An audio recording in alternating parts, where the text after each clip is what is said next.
Hi, everyone. We have already 60 people online, so thanks everyone for joining. If you want to present yourself in the chat, maybe say hello, who you are, where you're tuning in from, and if you're also hit by this heat wave right now, if you want to share the temperature, maybe in London, Berlin, I think in Paris, like 32 degrees. Everyone's kind of dying here. So hopefully it's better where you are. And we're going to wait for a couple of minutes to allow people to log in. Can see people typing. Hi, Greg. USA, early riser.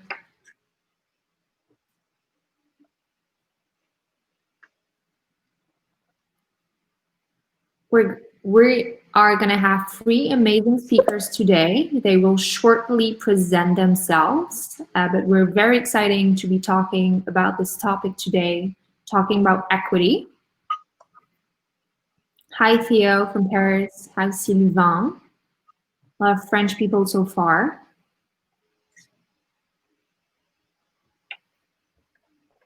Laura from Berlin, Raphael from Paris, Anise, France, remote, SF, Munich. Yes, Switzerland. That's Ledgy. Yes. Alex from Berlin, SF again. Well, thank you everyone for taking the time to present yourself. We're gonna get started just now. So just to give you just a little, just to know how Livestorm works so that we're all set before really starting. So as you can see, there's a chat tab. You can use it to present yourself or comment. If you have any questions, there's a question tab on the right too. We will be taking questions since the start, but we will be also having a more formal Q&A at the end. And there's also a polls tab where we'll be sending some polls from time to time to gather feedback, have benchmarks, and see what others are doing. So let's get started. So my name is Christine. I help manage CFO Connect. So for those who are new to CFO Connect or are joining us for the first time, CFO Connect is a global community of finance leaders, and we have chapters in Europe and in the US. So really the idea behind CFO Connect is to allow finance leaders to connect, share ideas, challenges, and really network. And CFO Connect was created by Spendesk, and Spendesk is a spend management platform.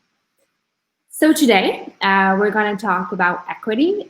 So equity is definitely a hot topic for startups, scale-ups, and it's a topic that's not that common in Europe. It's much more widespread in the US. And really the goal today is to talk about equity, to learn more about how it works, and really the why, the how.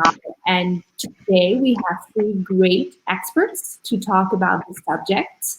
I will let them introduce themselves, but they're tuning from all around the world, which is pretty exciting and really couldn't have been possible if it wasn't for a live event. So thanks lockdown, COVID for that. So Yoko, if you can start presenting yourself, that would be amazing. Sure. Yeah, thanks for this introduction, and also thanks to you and CFO Connect for organizing this great event. So my name is Yoko Spirig. I'm one of the co-founders of Ledgy, and what we do with Ledgy, in a couple of short sentences, is we're an equity management platform for startups, and we're currently used by many large scale-ups in Europe, such as, for example, WeFox or Musician or NAKD from Sweden. And essentially what we do is, I think, 2 main things, and that is, the first thing is we help startup leaders with managing ownership at scale, meaning, for example, good for this topic today, managing hundreds of employee participation plans with individual vesting schedules and so on. So that's the first thing we help with. And the second thing we help startups share information and collaborate with people who own them, who own the startups, so meaning employees and investors. So typical example is we can help with, for example, gathering exercising requests for stock option holders in a central way, so you can collaborate with all your employees. And yeah, maybe last thing here, also I think for us as a company, it's really close to our heart and close to our mission to democratize equity, especially here in Europe. And so really great to be here today. Thanks, Yoko. Frank, you want to go next? Sure, happy to. Thanks for having me. So my name is Frank, CFO co-founder at Raisin, a Berlin-based fintech that is actually offering retail investors all across Europe access to the best yielding savings products from banks all across Europe. That is all deposit insured, from instant savings accounts to 10-year fixed term bonds. We also offer investment solutions. We're doing this since 2012, and we've actually gathered more than 250,000 in customers who've brokered almost 25 billion in assets via the platform. And to close up the round, Index Ventures has been one of the first institutional investors in Raisin, backing us since the early days. And we are, as of today, a proud user of Spendesk in our expense management. And I'd hope, even though it steals me a bit of negotiation thunder, also at some point in time in the very near future using Ledgy. So that's how I came here, and I'm passionate since day one on the equity side of things. So I'd love to share a bit of the observations and obstacles that we're seeing as a scale up, and what we would hope for policymakers to address in the years to come to make this an even hotter topic going forward. Great, thanks, Frank. Dominique. Hi, thanks, Faustine. So Dominic Jackerson, I've been at Index Ventures for 8 years as the VP Talent and Insight. So just a few words about Index Ventures. We're a multi-stage, multi-sector VC fund, which started in Europe, actually born in Geneva, but now we operate pretty evenly, 50-50 split across Europe and the US. We have about 160 investments in total. We have over 6 billion euros under management. Our sweet spot is a Series A investment, but we also invest at seed. We also have a growth fund, so we can do follow-up investing. Just to give you a sense of like notable exits over the last couple of years would include Slack, Dropbox, Adyen, Datadog, and iZettle. Current investments would include Revolut, Deliveroo, Discord, Ala, and as Frank said, Raisin, and also Spendesk. So we're investors in both Raisin and Spendesk. So it's a little bit of nepotism here, but hi, Yoko. When did you most recently speak to us? So my role at Index is to support our portfolio companies on all things related to talent in the broadest sense. So that's obviously hiring, but also org design, internationalization, and a lot around compensation. I've written a couple of books whilst I've been at Index as well, and I'm just finishing off a third one at the moment, actually, just based on what I've learned and that privileged access I've got through our portfolio. So one of these was actually called Rewarding Talent. So actually, I just took off a copy. So it's actually a physical book, which is a guide to using employee stock options aimed at European entrepreneurs and startups. It is actually freely available in totality on our website as well, on the Index Ventures website. And it also gave rise to, we helped to kick off a campaign, a policy campaign called Not Optional, which is aimed to encourage European governments to make the stock option schemes more favorable as a way of supporting the European tech ecosystem. So that's something also very involved with now. That's it. Great, that's awesome. We will be sharing the links that Dominique just talked about. And so to start, I'm gonna ask a simple question to Dominique. If you had one sentence to describe what equity is, what would it be? One sentence, oh my gosh. Well, just mechanics is, equity, we use it interchangeably with stock options, but yep. it isn't the same. But I think most of the audience will appreciate that, given who they are. But we're talking about stock options. We can say employee equity otherwise, but they give employees the right, but not the obligation, to purchase shares in the company at a point in time in the future, but based on a valuation based on today's pricing when they're awarded. So if company valuation goes up, which in tech companies you hope is going to has an opportunity to dramatically go up, it generates value for employees who hold stock options and can be a huge incentive. And that potential upside can power startups in being able to compete against much wealthier organizations in the hunt for the best talent that's out there. So they can't offer the same salaries or benefits that you get at a bank or a Google or a corporate organization. But besides the mission, they can also offer this potential major upside on the stock options. And it's been a key element to powering Silicon Valley's success over the decades. Mm-hmm. And we're now, as part of getting the European ecosystem, as we gear up and become more mature, we're seeing them increasingly adopted in Europe. And as an international investor, we've seen how critical they are to successfully scaling companies, and we want to see that happen in Europe as well. And on that note, then, I have a question for you all. Why do you really believe that Europe has been lagging behind the US on this special topic? Frank? How much time do we have to answer this one? No, I mean there are a few elements to this. The first one is the wider understanding, and there is a lot of surveys asking also finance leaders or founders, and to which extent they think an employee stock option program is something which is very valuable, versus to which extent they think it's understood. And there is a huge discrepancy between the value that it brings along and the level of understanding. And this is, I think, only been solvable, or it's only going to be solvable with education. Mm-hmm. And talking about it and sharing insights and being transparent on valuations and latest developments and sharing also numbers with the team. So if you as a leader are not willing to be an open book to your employees, I wouldn't even start in the first place thinking about equity, because then it's kind of a disincentive or mismatch in terms of what you promise them to be delivered to them and what you tell them about it. But beyond that, there is a lot of complexity around. So we consider ourselves to be a pan-European company, and investing into equity is something that we want our employees to believe in as well. But if it comes to employees abroad, so France, UK, Spain, but also the US, it's just getting incredibly complex, because the German program, whether that's a German problem or not, doesn't work abroad, and vice versa.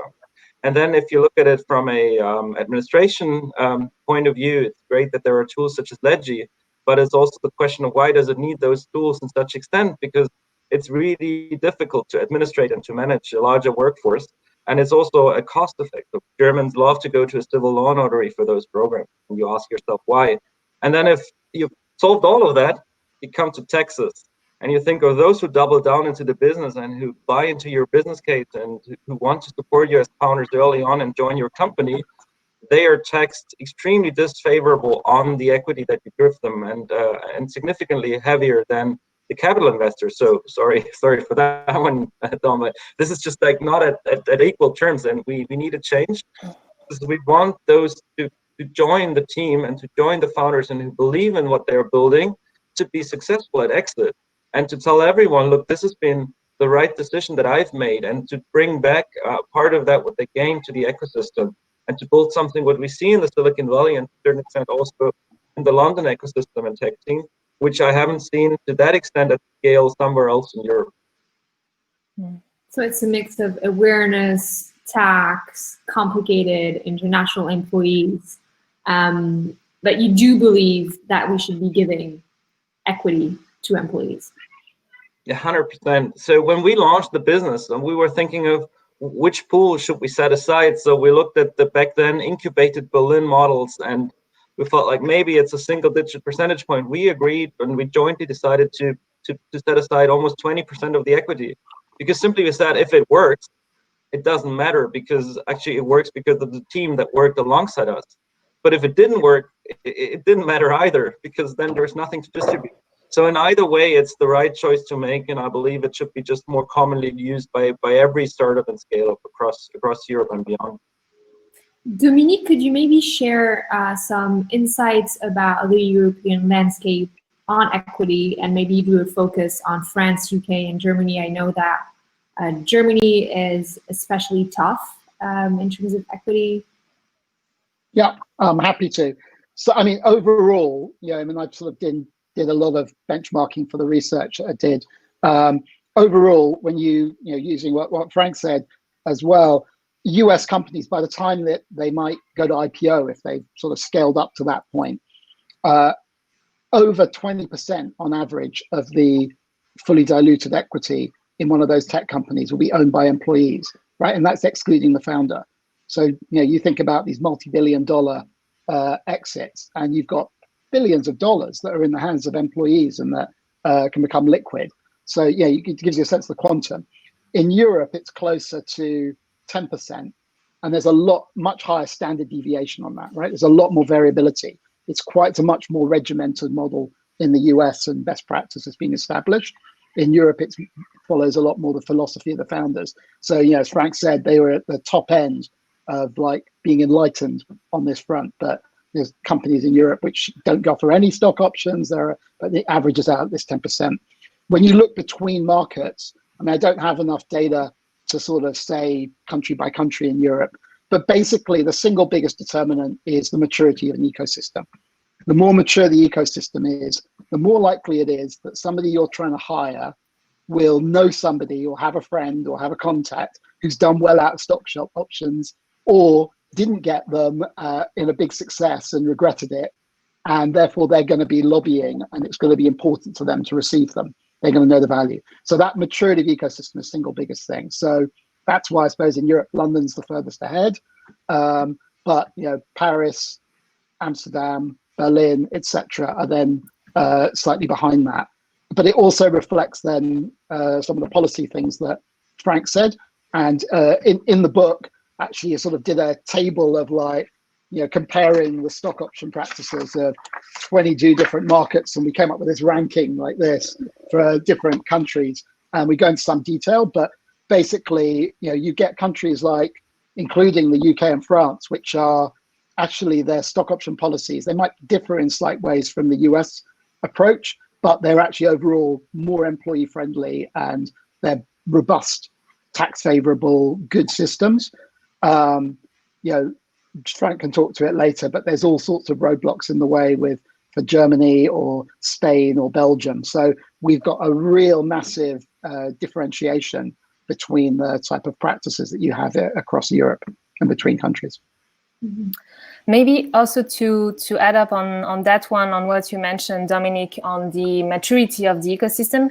I think this might sound obvious for some of the audience here, but maybe for others not. And I think it's a very important concept. So I think the central concept here is that if employees of a successful startup in the future take part into the success and get sort of rich overnight at an exit, they tend to actually reinvest their new wealth into the ecosystem again by either founding a startup themselves or investing in startups. And actually here, very interesting statistics that was released by the ASAP study on Monday from the German Startup Association. Apparently 38% of employees who have worked for startups have invested in the ecosystem again afterwards. So this is sort of a data that proves that. And so I think that in the US, this is sort of already very well working. And in Europe, we just need to, so we have already many great startups, and we just need to also bring the second ingredient to that virtuous circle, which is policy, make better policies to allow for these employee participation plans. You can only want something that you kind of at least have a sense of realizing what the upside is. And if there is no one who could tell you that and how and to which extent he or she benefited from being part of such a program, it's hard for you to grasp. And a lot of the discussions that we're also having is we need to explain why we're giving this equity incentive and why we believe it's a truly aligning interest.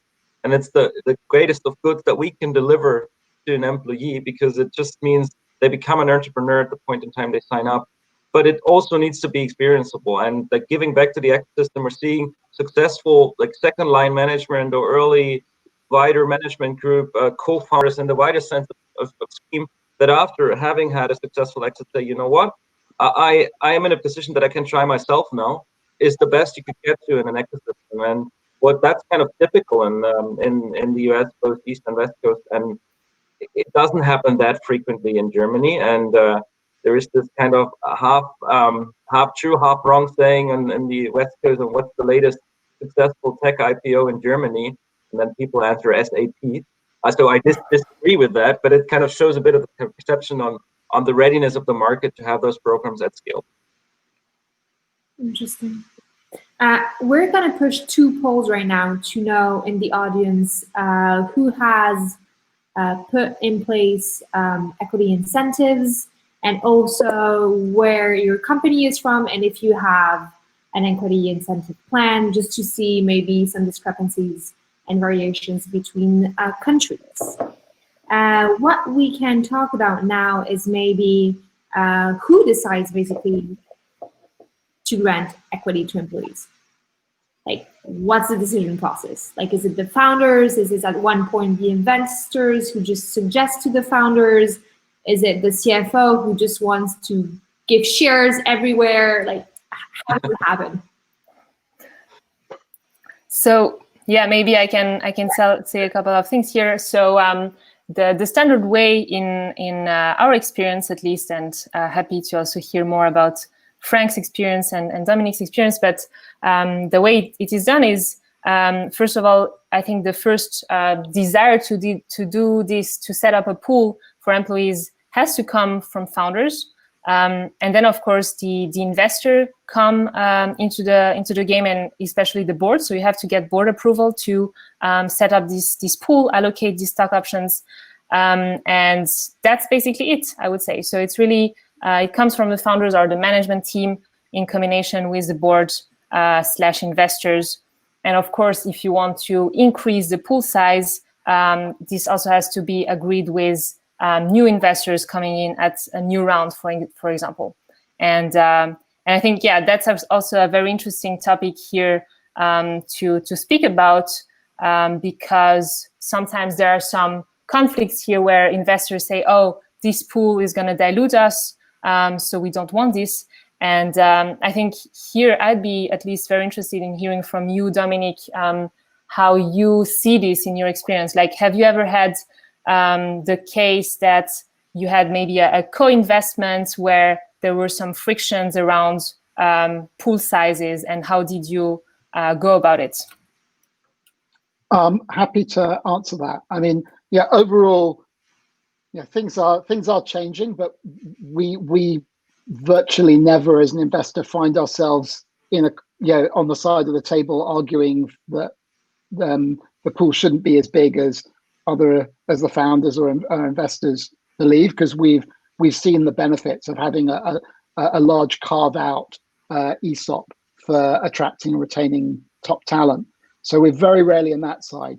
We do see sometimes it's from founders, but I'd say that has diminished over the years. Even the 8 years I've been at Index, there used to be quite a lot of founders who are like, well, employees aren't really asking for it, so why should I give it away, or what's the point of diluting all the rest of us? Very, very rarely hear that. And I suppose it's a bit of a proof point for us as an investor. If we had a founder who was making that argument to us, it wouldn't be a particularly great signal in terms of our likelihood of investing in them, because it suggests they don't get it. If you're going to build a really successful global business, etc., that isn't an attitude that's likely to get you very far. So that's one side. Investors, it really depends on the sophistication of investors. Happily, European investors are becoming more sophisticated overall. So the people who we're likely to share a slot place on the cap table with are less likely to say that, but yeah, it still does come up pretty regularly. And usually we have to sort of push hard and usually have the founder support, and we can sort of drive things through because we see it as extremely important. So I'd say things are moving in the right direction fairly quickly, but there are still probably laggard investors and perhaps unsophisticated investors that you find on the cap table are the most likely to be resistant. And what would be what would be typical arguments that you would bring up in these cases, to convince other investors to make a proper sized pool? Well, yeah, we some of the things we said. I mean, I suppose some tangible points would be, which I think are important for this debate overall. Often in Europe, it's less about it's partly around hiring the best people. But I actually think it's almost more about in Europe about retaining the best people, because you can often, outside of exec or senior hires, you can still get away in much of Europe with not offering a stock option program. But one of the dangers though, is that you can get away with it, but if you have some people who expect it, then are you going to set up a system where some people get options because they asked for it and demanded it, and other people don't? And like a key point of everything that we'd say is consistency and fairness is critical. So if you think you're going to have a situation where some people are going to be expecting equity, don't get yourself in a situation where say, well, only if you ask for it. Just that is a disaster, because that will leak out, and then it creates resentment, and actually it's negative for you. You're using your most valuable asset, using equity. It is your most precious asset, and yet it's creating negative goodwill in your team, not positive. So consistency and fairness is critical. Another very practical, what I mean in terms of the retention piece is, if you're successful, at some point in time, even if you're below the radar as a seed company or even a Series A, by the time you're like the size of a Raisin or a Spendesk, you're known as being a great talent pool, and your people are going to be called up constantly with job offers, even from the likes of the big tech giants, as well as other startups. And if you haven't created a reason for them to stay with you, because you can guarantee that Google or a bank could offer twice the salary that you do. Even then, if you haven't created a moat or something to retain those people, you will lose people. Even if you've got a great mission and culture, it just becomes too attractive. So options are super important for retention. The more successful you are, the more important that is. And the second point is around US talent, that if you're going to be really successful and you scale and you ramp, you are likely to have to sort of bring in some individuals or leaders, depends on the type of business. But if you're building a global business, you're almost definitely going to have to involve US. And if you're doing that, again, the fairness and consistency thing comes up, because are you going to have a situation where your US team, where the market is different, are given options and potentially large amounts of options, whereas people in the European team who might have been there for longer don't have a stake in the business?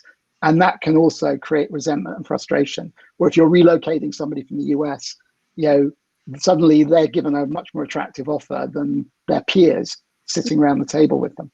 Just chipping in, because when you asked and how do you convince other investors, then Dominic, at least in my read, we were struggling, because the convincing argument is kind of already insulting. Say you're a net scale company and you just did a round, and you would say, let us set aside an additional 2.5 or 3%. And then the argument the investor who is against would have to make is, I believe the 3% dilution of my stake is not caught up for by the talent you will hire with this over the years to come. So this is around the consumer price index inflation. So it's like, how would you argue against such an argument? It's so out of league. And then it's around the sophistication of the investor, basically. And you can't really argue otherwise than saying, if you don't believe the talent we are hiring over the next 4 years or retaining at the organization will at least yield a 3% return, then you shouldn't invest in us in the first place. So that's on the investor sophistication. And I had the pleasure to come across a few of the very, very early stage companies in Berlin, where on one or two I could be a very, very small business angel. And I've seen the same that you, Dominic, have said, that in terms of support, this is very heavily correlated with fund size and sophistication, which are a bit of the same argument in terms of understanding. And I agree, don't issue options because you think you have to, but because you need to be convinced in the first place that this is the right call to make to retain talent, and make sure your top talent is never fully vested, So even think about re-incentivizing them once it's been vested, and not saying, okay, now finally we got away with that person. No, you need to re-incentivize them. You need to keep them excited on board, because as you said, there is always someone else who's willing to pay a higher salary for that person, especially once you become a brand name in the space. And not doing it because you can get away without doing it will haunt you at a later stage. And so to the initial question, Christina, who is deciding on it? In the initial month or quarters, or maybe the first 1 or 2 years, it's a bit of non-consistent and ad hoc, and you understand you need to do something, and it's a bit of individual negotiation. But then exactly what Nam said is really, really important. You need to have consistency in place, because people talk about this, and you never want to have someone leaving just because he or she feels that she's not being treated in a way she or he should have been treated, because she wasn't like very outspoken about it. It's something that people expect from you as a transparent leader, that you try to at least find ballparks or logic or salary equivalents in which you grant out stock options in certain like seniority levels, because otherwise it'll sooner or later be realized that it's just not consistent across the organization. Mm-hmm. Question for you, Frank. Can you explain what you have implemented at Raison? And you were talking about communication, and how do you communicate about equity? So we might be a bit of the odd one out, maybe because we didn't realize in the first place what this means in terms of administration complexity, but I would do it the same today.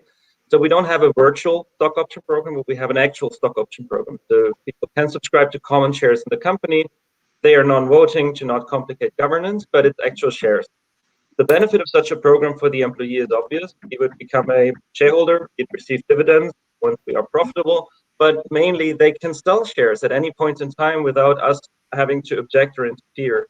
Now, then oftentimes the question is, why should employees sell shares? Well, it was part of their salary. So if they feel passionate about selling them, then let them sell. But the more important point is, as soon as you offer them to sell, they'll think of, wait a second, I am a non-institutional employee, non-professional investor, and someone wants to have my share. So firstly, it's actually really worth something, and it's not just Frank telling me about it. And secondly, if someone very institutionally savvy wants to have it, then I will not give it away at that price. So this is a very positive, actually value enhancement of the paper employees. And so that's why we implemented an actual stock option program. It comes at the downside of needing notarization. So yes, that's a bit of a hurdle, but I'm happy to take it if we fundamentally believe that we can incentivize the team alongside this. And secondly, it means just that shares are more flexibly comparable.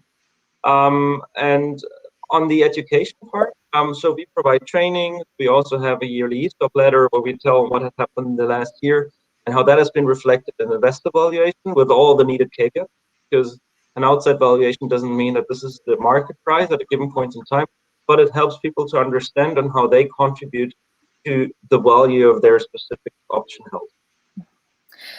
A very quick question for you, Frank. I don't know if that is true or not, but so I heard or I read that in Germany, actually, if you have real stock options and that employees want to exercise them, and that you go to the notary for this, then literally if you're, I think, a GmbH, the notary has to sort of read out loud the contract for sort of every grant. Is that true or is that wrong? That's German, and that's true. It's not on the exercise, it's on the grant. So if there is a subscription declaration within the document, without getting into too much legal details, it needs to be read out aloud, but it can be administrated. So we have 2 notarization days a year, and then he just reads out aloud one of the documents and then references and changes on the other one. It takes roughly 3 to 4 hours, but I again think it's time well spent to incentivize the team and getting them into the best pool that we believe is administratable. But yeah, it's crazy. Yeah, it's just, I think, the most sort of funny and crazy example of the admin hassle of stock options right now in Germany. Yeah, good to know that it's true. We actually have a lot of questions about how to handle stock options that are virtual or real in the questions tab, that maybe we can pick on 1 or 2 right now, because it's kind of the moment. So we can maybe look at Hafed's Anush question. How does VSOP work when the employee is transferred to a subsidiary outside of Germany in terms of vesting and tax for employee and employer? Do you know anything about that, Frank? So, I mean, as we were running an actual stock option program, so an ESOP, ultimately that then depends on whether it's a part-time relocation or a full-time relocation to another country. If it's just part-time, it doesn't necessarily have an effect, because the point in time where you exercise is the point in time the tax authorities would look at this. And then your country where you're actually subject to social security contributions and employers and employee taxes defines the treatment. There is many ways that this is not complicated. So we have a few employees who also went abroad for permanent establishments in southern and eastern Germany, where it wasn't a problem. If that specific country in question would have been France, it could have been complicated, because then both the German and the French tax authority, if it's not a structured program as the PSCPÖ, would have actually claimed the capital gains to be taxed. Unfortunately, not at capital gains, but as employment income. So it a bit depends on where you're moving to. The problem is that in Germany, in Europe, there shouldn't be a difference. So if we want to believe that we're a common market for labor, then this shouldn't matter at all. It just should be the same treatment regardless of where you move to. Unfortunately, not neither for ESOP nor for. You talked about this concept of European equity passport. And Yoko, you shared the fact that France had improved their BSPC policy this year, and it wasn't really the same in Germany, although they did launch something recently. Could you maybe share more about that? Frank, maybe more, or Dom, just how the landscape is changing and this concept of passport.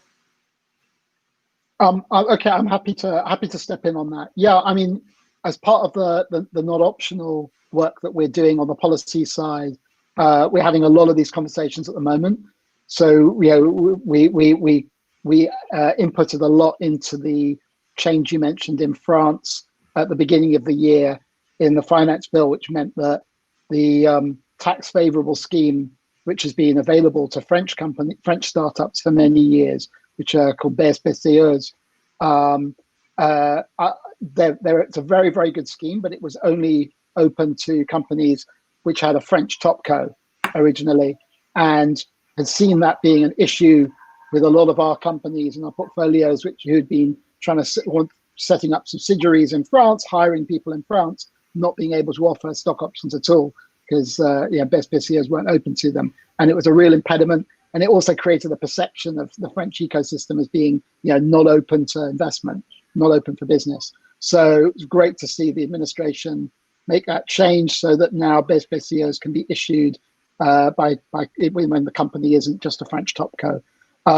We're now working with a number of other governments in across Europe. We've been with Ireland, with Netherlands, with some engagement with Germany, Sweden, lots of different countries working with, and also at the Commission level. But I mean, I think being realistic, we know that these type of policy changes are never exactly at startup speed. So the changes will be quite slow and gradual, but we've got something on the proposals for this Parliament. So this session of the European Parliament has adopted a series of measures around a sort of standard, a startup nation standard sort of idea, and having portability and recognition, mutual recognition between member states of stock option schemes is one of the things which is part of that passport. So hopefully that will start to sort of create some pressure on this, but it's going to be multiple years rather than months away, being realistic. Okay. We do have another question from Tim Fisher on stock options in Germany. When giving real stock options in Germany, does the employee have to pay the current price of the share at issue? It is actually linked to the question from Lauren Oberholzer on the understanding and managing downside risk and exercising the option. So me not being a tax advisor, but stating the following: the grant of an option as such is a non-taxable event. However, if you exercise the option, the delta between the market value, however you come up with it, and the actual strike price to be paid is being taxed, and it's taxed at the employment income tax rate, which is the highest you could probably end up with. So in that sense, it just generates a dry income, which you would have to pay tax on, and also social security contributions. And that's not something you would want to encourage your employee to do, because obviously in scale-up, there is a risk of a valuation downturn, or even an event where there isn't a liquidity event at all, in which case there wouldn't be any weak fallback of the tax authority being paid. So the granting of options works, but unfortunately, to get it into the capital gains section, you need to exercise, which means immediate taxation. And that's the kind of flaw of the system, because then ultimately, for the multiple years of work of a very early joiner, you'll be taxed in 1 year, and a progressive tax rate that's not great, because you end up in the highest bracket, and you're taxed in the highest possible type of income, which is employment income. Okay, and what then should entrepreneurs, CFO be careful about when setting these schemes? Any advice? Dom? I'm happy to jump in. Yeah. I mean, a couple of things, be careful about. I mean, I'll just mention two, and other, Yoko and Frank can throw in others. One, generally it's around being, when you set up the plan rules, often the lawyers that you're working with are not particularly well versed. They don't get the big picture, and so lawyers will, understandably try and do things which are in their client's interests and make sure that schemes are structured in the way which is most favorable to a company. But that's in quite a narrow definition of just what's most favorable in terms of giving them get-out clauses, ability to claw back, giving them ability to sort of, claw back if somebody leaves the company, etc. All these different things. And I think the strategic point here is, tactically that might feel sensible, and your lawyer might be urging you to do that. But the whole point is that if employees think that your stock option scheme, or have evidence to feel that your stock option scheme is weighted against them, it will be seen as bullshit. Basically, it will be seen as like, this isn't real, and especially if you have situations where people leave the company and they're not allowed to exercise, they're treated as a bad leaver or whatever, and even vested shares don't happen, it creates a real cynicism.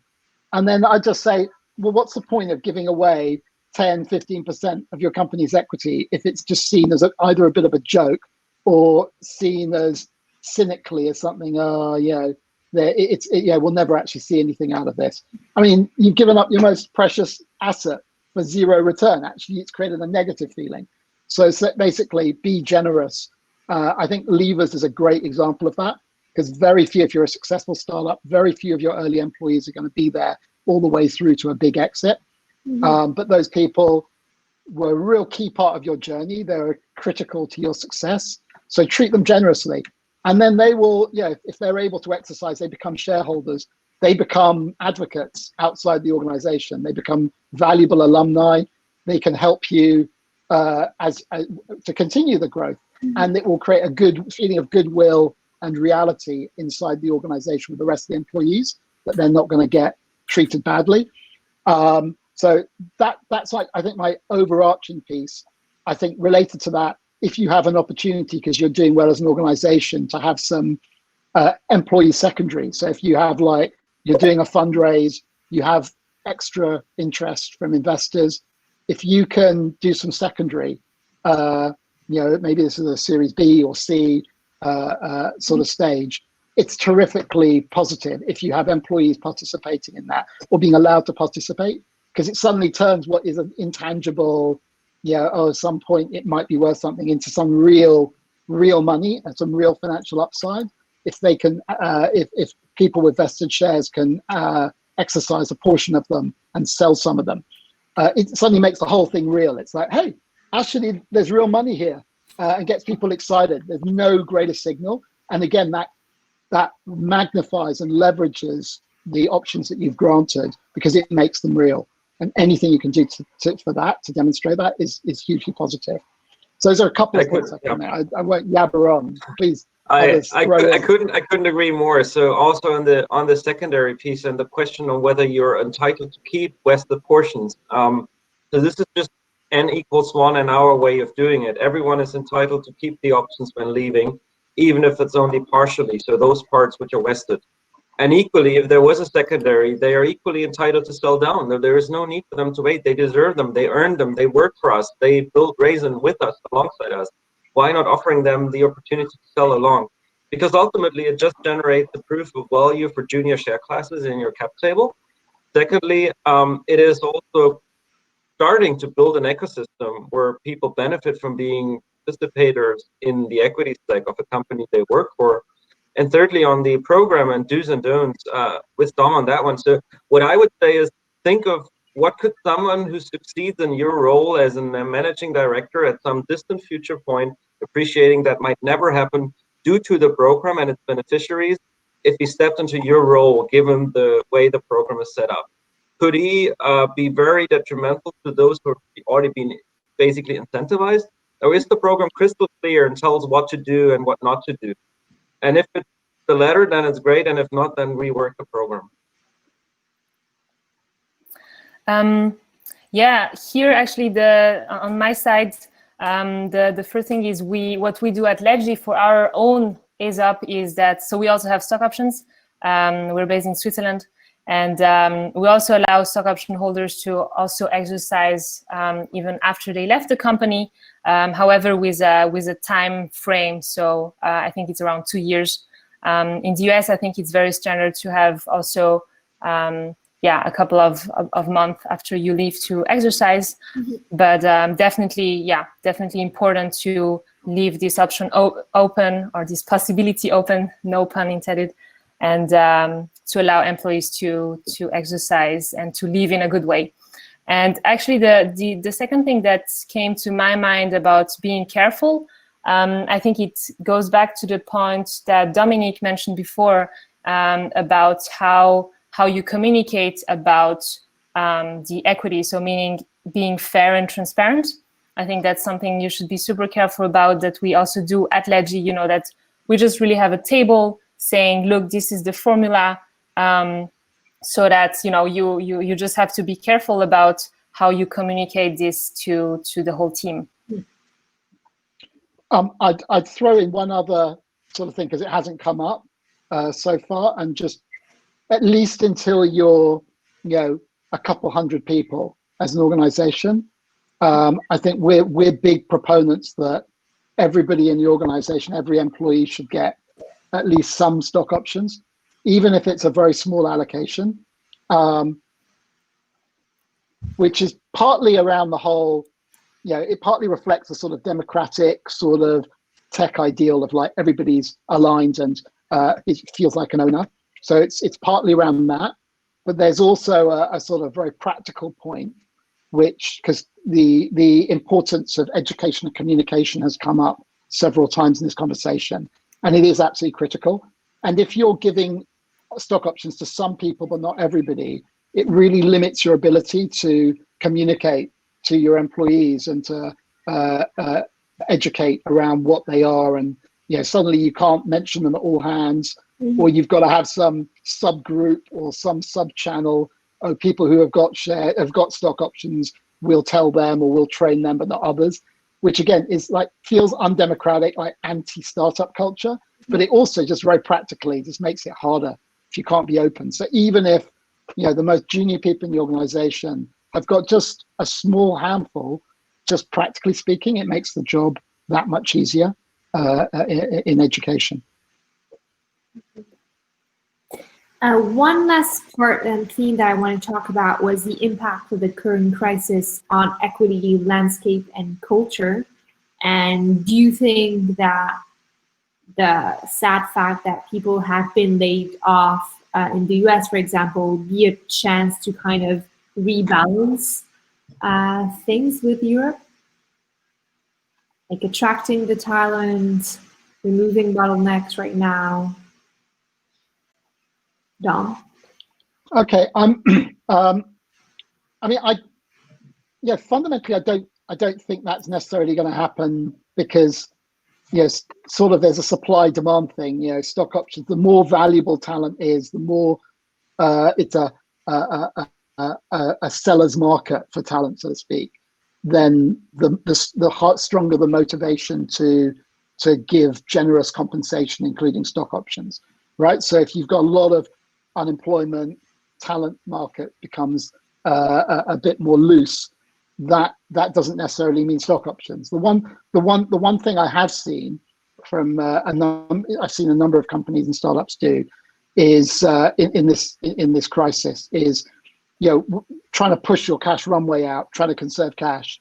I've seen companies do things like, well, we can't afford, or we don't think it's a smart idea to give salary increases in the way that we might have in the past because we're trying to conserve cash. So we'll give an additional equity award in lieu of cash and explain that to our employees. So it's using your equity as an alternative to cash when you're trying to conserve cash. So I've seen that a number of times. I think that's one direct consequence of the crisis. But I don't think more broadly, I haven't seen much on that front. This session has been recorded, right?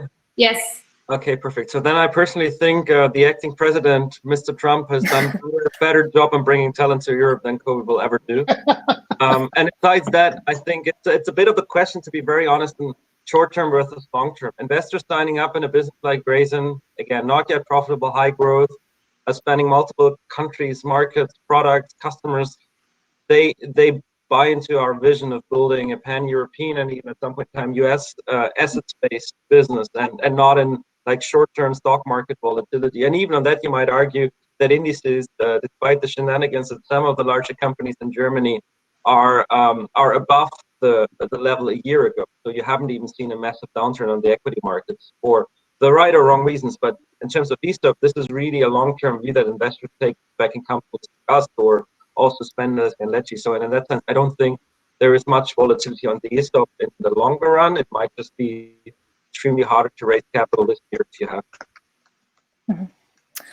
Yes, and maybe to add on this as well, I think this point was a little bit touched also by Dominic, but like the idea that fundamentally, in a crisis, you're short on cash, so the equity becomes even more important. That's one thing, and also from our experience with our users, we see sort of like the main trend here is to sort of set, the crisis is now, but to set the focus on the long term and bring actually more transparency in this in among the employees. So we see actually a strong desires from startups to, especially in this crisis, to set the importance on ownership in the company. So that's one thing. Of course, there are also some who sort of where it's really bad economically, so they have other topics than employee participation plans they have to focus on. But generally, I think it's the crisis to me is more of a chance than a bad thing for the topic of ownership in Europe. There's a question from Timo. Do many companies already offer secondary transactions to sell their equity pre-IPO exit? Anyone who wants to answer? Go. The many companies part can only be answered plausibly by Dominic. Yeah, I mean, well, as you can expect, in the US, very, very common, right? Even like, where we usually push back is that I think the dynamics are slightly changing now because of the crisis, but you were getting Series A investments where founders were saying, okay, I want to sell a chunk of secondary. And you're like, hang on, this is a little bit early in the journey to talking about secondary. But so that might be a situation where we push back. From Series B onwards, if the business is doing well, then we can see the value, because then you might have some early employees who are fully vested, and that's when you can start to sort of unlock that motivational benefit. And there's some real upside in the share price as well. It feels very tangible. Our general, in terms of Europe, we see it, I think as the investment landscape is getting more competitive in Europe, you're getting it more common because you're more likely to have, you can't have secondary unless you've got excess investor demand, right? So that's a sine qua non for secondary. So when you do, you are likely to have investors who say, hey, I want to increase my ownership percentage, or can we have a way into the cap table through some secondary? And that might be employees, or it might be angel investors who might be interested in selling down. But if there is secondary offer to founders, one of the things that you can't impose it, but we are very, very in favor of, if founders are going to sell any secondary, that employees should as well. That shouldn't be one-sided, that just the founders get the chance, but not other employees. That's quite important to us. But yeah, so from Series B onwards, I think we think it's a positive thing to see. The last question from Simon. If you have some questions, guys, feel free to shoot them now. Simon Cox is asking, what would be the best way to offer equity to US employees of European headquartered companies?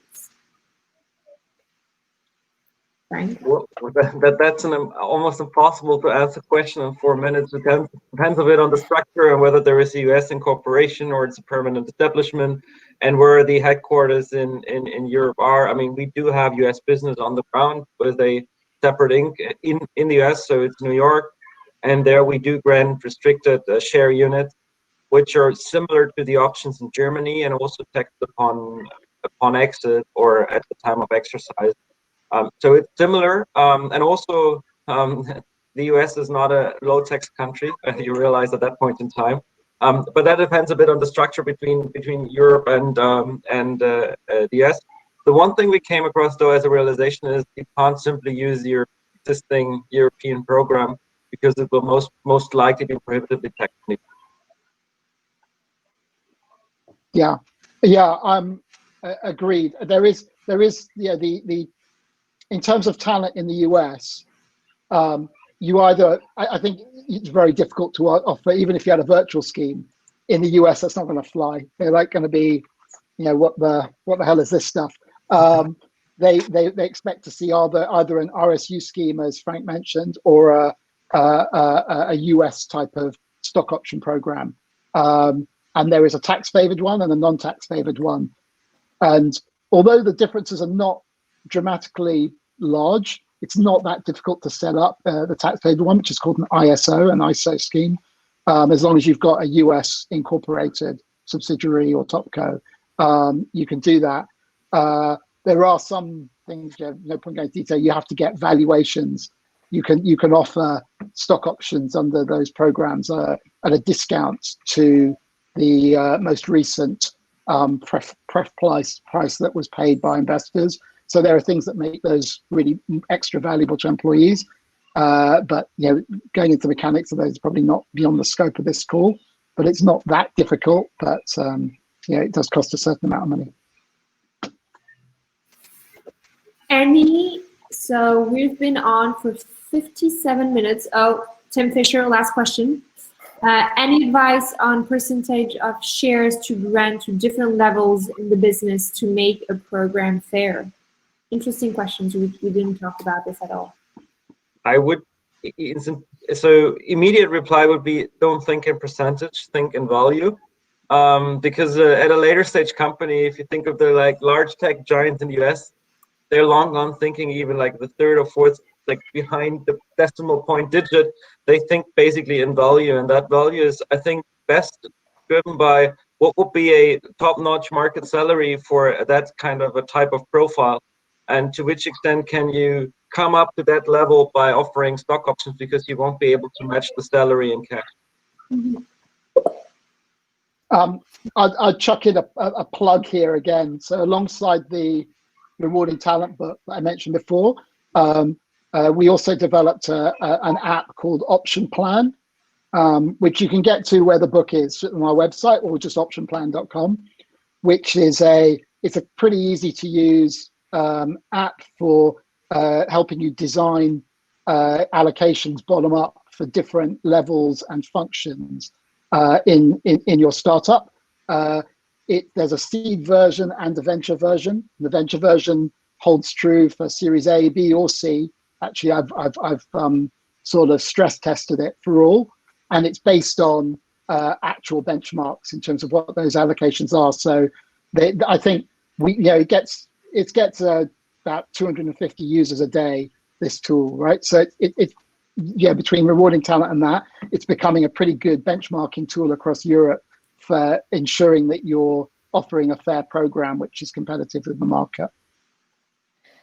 Yes, and this guide is really great. We've also checked it out and based our own plan on this as well. No, it's really super helpful. I think it's great.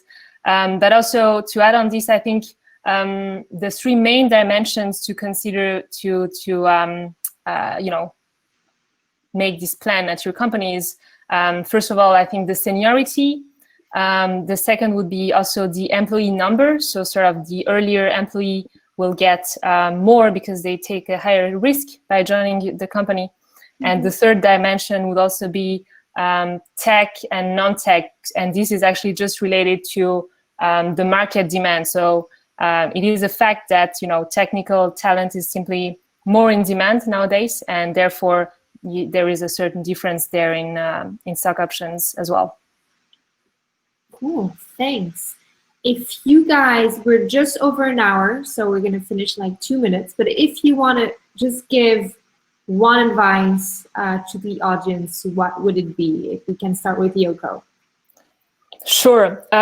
So I've thought a bit about this whole webinar we're doing here, and I think for me, the way we can democratize more equity in European startups is actually three things. And the first is really the policy, and it's great that we have not optional campaigns or campaigns like not optional or ESOP, ASAP. The second one is really processes, and that's also what motivates me at Ledgy, to build a great software to manage this. And the last but not least is really the education. And there I think, you listening here, leaders of startups, you should definitely educate your employees not only on the hard facts, so the mechanics of stock option plans, but also most importantly, being very transparent about the context. So what are the values of the stock the employee own? How it is going to develop? What is a realistic scenario? What is a moonshot scenario? And really providing context to all the owners of your company. Thanks. I love that. Thanks, Yoko. Frank? I would just say take the pain and do it, because there are so many reasons to find arguments not doing it, but nothing which can be an equally good incentive and retaining and enforcing mechanism for companies that reach scale than granting ownership. Thanks. Dom? Okay, yeah, it's +1 on all the points that Yoko and Frank said, for sure. And I suppose if I was going to add in something else, it would just be reinforcing this point around consistency and fairness. Like, just reinforcing this point. Yeah, when you allocate equity, it is your most. So make sure that there's a dramatically positive impact on motivation and retention and hiring. But if it's done in a way that is perceived as unfair or not real, then it goes into reverse, and it can actually be a negative drag. So, be consistent, be fair. Ideally, offer it to all employees, something to everyone.